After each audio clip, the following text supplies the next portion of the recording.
This is your opportunity to learn from experts in the health, wellness, and aesthetic sector and connect with professionals around the world to encourage strategic alliances. GIB Networking is an online event in which professionals with similar profiles and interests participate in order to create business opportunities. Since its foundation, Global Integral Beauty has organized more than 50 successful events for both Spanish and English-speaking audiences.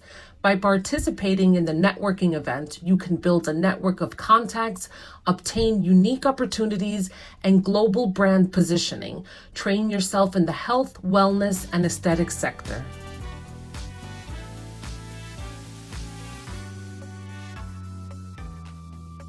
Yes, thank you so much, Dallas. I feel great. How are you all doing? Good, I hope. I'm so excited to be speaking with you guys today. As Dallas mentioned, I am a laser technician and esthetician. I'm located in Dallas, Texas. I am the owner of Revive Aesthetics, and we are entering the aesthetic world so that we can just make some positive changes to the aesthetic world. Today, I wanted to talk to you guys about my laser 101s.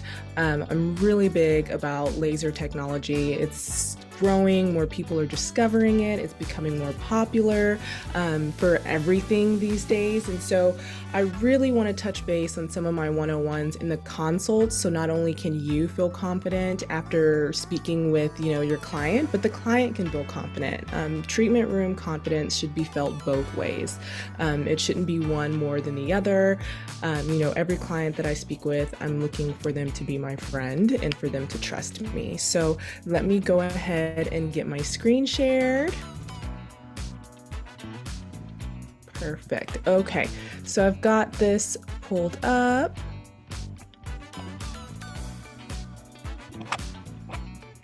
Perfect. Okay, so these are my laser resurfacing 101s. These are just a few tips that I use in the treatment room when I am doing my consultations for laser. So my number one is a skin analysis. Now I know not everyone has access to a skin analysis device like a Vizia, but it's okay. You can use your phone. There are a lot of things that we treat with laser that you can see visually on the skin.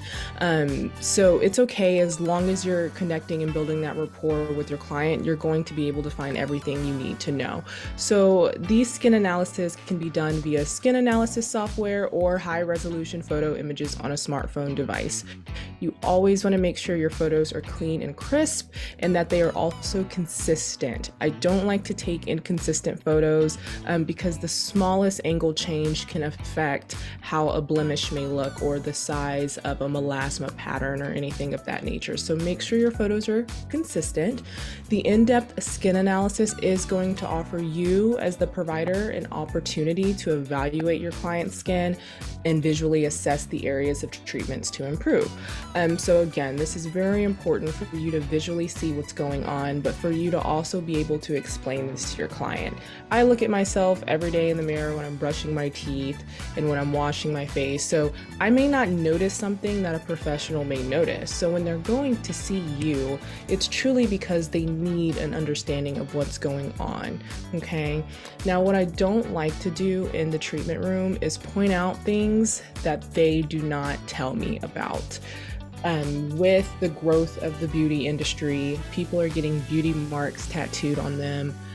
People are finding confidence in beauty marks that they may have been born with. So the whole goal as an esthetician and a laser technician is to provide confidence. It's not to take it away. So we don't want to point out any areas of marks that they did not mention to you as a concern. You also don't want to use insensitive words to describe areas of improvement. And I know this sounds very like, oh my gosh, everyone should know that, but you would be so surprised how many consults I have sat in, and people are just, you get comfortable, you feel comfortable with this person, they feel comfortable with you, and they may mention something that they do and your first reaction is like, ooh, no, that's not okay, and you like show it on your face and then they're like, oh, what am I doing wrong? That was something I used to do a lot because like my emotions just show on my face, but you really want to be mindful of the words that you're using when you're talking with your patients. Again, there's no right or wrong. You're educating them. So they're coming to you to figure out a better option for them. It doesn't mean that what they were doing before was wrong. It just meant that they, didn't know what was best for their skin. So we're in the world of educating, not tearing them down. So be kind about your words. And you would want to do the following, such as providing them reassurance. A lot of people are afraid of judgment when they're coming in for treatment, especially for lasers. They're probably self-conscious about an age spot or about any wrinkles that may be present, or if you're doing laser hair removal, they're self-conscious about their hair growth.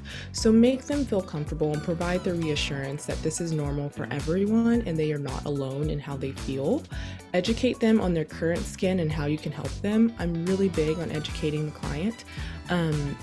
There's a saying in the aesthetic world that a lot of clients don't really care about the education, they just care about what they get, but that's not true. People are investing in themselves, they're investing in their goals. So you want to take the time to educate them, and I promise you they're really going to appreciate you for that. And then you want to build rapport with them, learn about them, befriend them, ask them how their day is. You don't have to bring them into the consultation room and it be a 1-2 punch. Let's get to the sales. Sales are the goal, but connection is the main goal. Okay. Without connection, you don't have retention. So you really want to make sure that you connect with your patients and your clients and you make them feel comfortable. My number 2 tip is what to look for. There are so many different things that laser resurfacing can treat. And as a new tech or a tech that's been out of the field for a while, or a tech that's in the field for a while, sometimes our minds can get a little finagled about what we're looking for and what is treatable. So when we think of laser resurfacing, I like to think of all of these concerns that can be addressed: wrinkles and fine lines, texture, spots, sun damage, hyperpigmentation, melasma, acne scars, traditional scars, enlarged pores, and vascular concerns. Laser skin resurfacing can help with all of these things, but you want to know what they look like. So these are the concerns that your client may have and will point out to you. So the first one that you see that she's pointing to, that's an age spot, a liver spot. You want to know what these look like because laser resurfacing can really help. You want to make sure you don't mistake it as a freckle or even as a mole. I've seen some people that have gotten moles and age spots mixed up, and age spots you can go over with a laser resurfacing, moles not so much. So you really want to know what you're looking at. The next one is going to be skin texture. Skin texture can be really hard to determine as a need for concern because we all naturally have texture. It's one of those things where I wish everyone had porcelain doll skin, and I wish I did too. But even I have, texture. So you really want to make sure you know what texture looks like and you set the right expectation for them on how you can enhance their texture, okay? The next picture that you see, the third one, is going to be wrinkles and fine lines. So you can see that those are forehead expression fine lines and wrinkles. Now, these are things that there are other avenues outside of lasers like injectables that can actually help.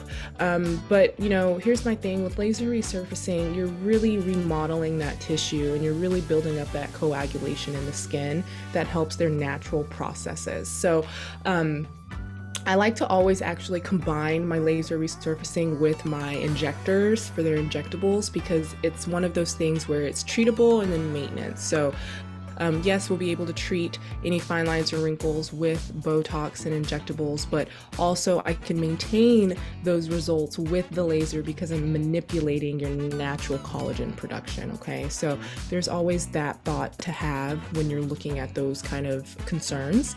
And then the last one you actually see is melasma. So melasma is very common down here in Texas because of our weather. Melasma thrives off of heat. So a lot of women in Texas actually deal with melasma. And it's one of those things where because it thrives off of heat, it's an oxymoron that you utilize heat from a laser to actually help. Now with melasma, it's not a curable thing, but it is manageable and treatable. So with the laser, depending on the laser, you can look at that, look at the pattern, look at the darkening, see what's going on, and ask, when they notice a flare-up or when does it ever get dark. And that's going to be your key indicator that it is likely melasma that you're dealing with. So you really want to be on the lookout for that, because you can utilize a laser to help, but you want to get them set up with pre-treatment, post-treatment, and really set the correct expectation of what it's going to look like for a treatment plan for them. Alrighty. Oh, it looks like I skipped. There we go. Okay, tip number 3. Determine which laser is best for your client. So how do you determine which laser is the best? There's a multitude of lasers out there in the market. We have all different sort of companies, all different sort of wavelengths. So it gets a little difficult to determine which one is the right one. But if you follow these specific guidelines, you can really narrow down your list, okay? So my first thing that I like to think about is my wavelength. And this is done, and I figure out my wavelength because I am taking into consideration my client's Fitzpatrick skin type. So I always want to determine that first, because depending on their skin type and how they handle heat and the sun and lasers, I'll be able to know which laser would be safe for them. So that's the first thing that I determine. My second is going to be my laser type. So what specific type of laser contributes to that specific type of skin? So you've got your IPLs/BBLs, your ablative versus non-ablative. So determining which laser procedure is appropriate for your client is important, especially if you're dealing with skin types that are more darker, your 4s, 5s, and 6s. This is considered ethnic skin, and ethnic skin does not respond well to certain treatments like IPL and BBL. So knowing that as I'm talking with my client, that lets me know where I want to go. IPL and BBL is great for skin discolorations and vascular concerns. Ablative lasers, which is going to be your CO2 and your erbium YAG. This is great for texture resurfacing, improving wrinkles and fine lines, scar improvement, and discoloration. But again, that specific kind of laser might be extremely aggressive for a darker skin type. And then you've got a non-ablative laser, which is going to be those alexandrites, those diodes, and that Nd:YAG, which is great for all ablative concerns without the downtime of an ablative laser. You also have this specific sort of laser that's great for all skin types. You've got your Nd:YAG 1064, which is great for skin types 4 through 6. Tip number 4, and before I go on, is there any questions that anyone may have? I know I'm doing a lot of talking, so I want to make sure I address any questions. Nope. Perfect. Alrighty. So our next one is going to be learning your client's routine and behaviors. As an esthetician, I'm just an esthetician. I specialize in skin, but there are so many things that affect our skin, and I really loved that Mariah touched on that, because what they're doing on the inside truly matters of what can be done on the outside. I can do a laser treatment all day, but if they're gonna go home and drink wine all day and eat Big Macs all day, what I just treated is going to make a comeback. So it's really important during your consult that you understand key behaviors that your client is showing you that you need to improve before considering laser resurfacing. And my top 3 key behaviors are going to be picking. I've dealt with a lot of clients that want to pick, but look, we just can't do that. My second one's going to be sun exposure. I love the sun. I love the beach. I love, being out there with family, but the sun's just not good for your skin, especially the more fair your skin is. So that's going to be my number 2. And then my number 3 is diet. A balanced diet is so important for skin maintenance.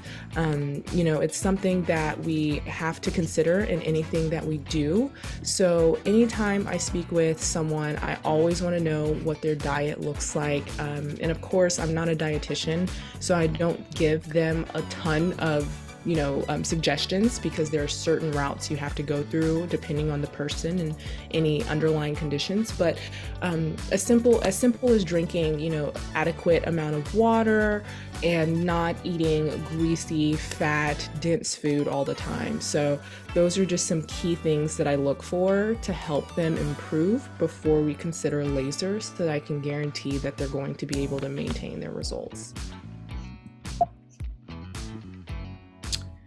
My tip number 5 is their skincare routine is starting that day that I see them. So many people come in with skincare routines. Some are good, some can be improved, some need to be changed all around. If I just tell them, what they're doing wrong and I don't give them a solution for it, I'm not helping them adequately prepare for their treatment. My goal is to do that. So what I like to do is understand their current regimen and routine. I want a list of the products. I want to see what's in the products, and I want to know, based on their skin, if this product is even correct for them. And if it's not, I will sit there in the consult and actually create a plan for them morning and night with skincare. Now, if it's skincare that we carry in our store, amazing, even better. If not, I do like to give other options. There's a ton of skincare brands out there. You don't necessarily have to shrink them into just what you carry. So it's always important to have that vast knowledge of what's out in the market as well, because that will really, really help you as you determine what's right for your client's skincare. I do like to use skincare cards because it helps them. They can take it home, they can read it, and they can reference it. And then I've got my number 6, which is factor in any concerns that they may have. So again, and remember, everyone that you see may not be new to this. They may have seen someone that was not so kind to their skin. So listen to them, allow them to vent to you. I know it can be kind of hard. Again, we're estheticians and laser technicians and not necessarily therapists, but there is some of that comes with connecting with people and truly showing them that you care about them and their results and helping them. So I love to listen to all of my clients' concerns, and I also like to determine any contraindications to their treatment prior to moving forward. Once I can kind of knock out all those contraindications, I like to go over what may have gone wrong prior and educate on how we can avoid that experience, and hopefully now move them into the treating phase where we can actually help them with what may have happened. Tip number 7 is providing the information for them to take home. This kind of goes back to my prior comment about them wanting to be educated. Like I said, there's a big thing where a lot of people just think people don't really want to be educated. They just want to know how it helps them and move forward. But, when people invest in their skin and they're investing in themselves and their health and their wellness, they want to know. So it's okay to provide information for them to take home and consider. They may want to do some research. They may want to determine if it's correct for them. And if they're like me, I want to go home to my fiance and be like, look, so this is the cost. What do you think? Like, I want to be able to break down all of the information to them for them, and for them to be able to break it down to themselves or their significant other if they're trying to figure out what's right. And brochures are great, but they're not the end all be all. I like to give them a copy of their consultation recommendations and my business card, and I also send them follow-up emails detailing everything that we went over. I find that helps them a lot in making their decision.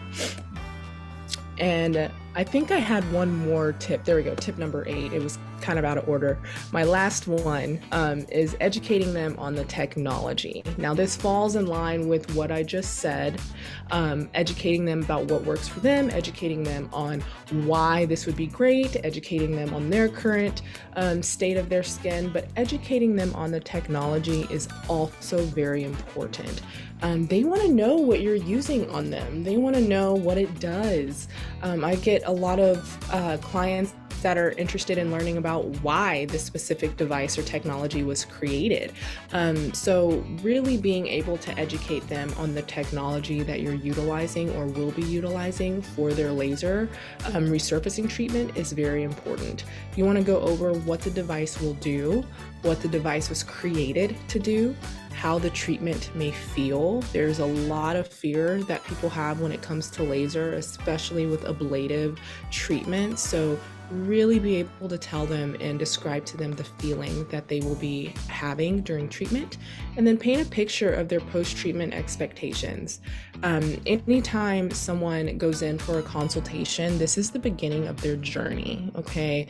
This is a journey that as the provider or the technician, you will be doing alongside them. So it's just really important that you paint the correct picture for them for what they should be expecting after their treatment, prior to, and even during their treatment. No one wants to go into a treatment blindly. They want to make sure they're comfortable, they're safe, and that they can trust you with what it is that you're doing. Those have been my 8 tips that have been so successful for me in all of my consults in my treatment room. I have found that it makes people feel comfortable. So now I'm so ready for other people to go crush their consults and be able to take some of those tips with them. And I would love to hear your thoughts on how those tips help you guys. Are there any questions that you may have as I wrap everything up? The best way to create a legacy is through a book. That is why the leader in integral beauty, CEO and founder of Global Integral Beauty, 𝘓𝘓𝘓 Bailey, has designed the book Global Experts in Integral Beauty with the purpose of connecting professionals worldwide who inspire and transform the community of health, wellness, and aesthetic professionals. Through this bestseller book, you can reach millions of people, increase your brand's credibility and visibility. Position yourself as a global expert in holistic beauty by sharing your story and career path in your own chapter of the book, Global Holistic Beauty, 2nd edition.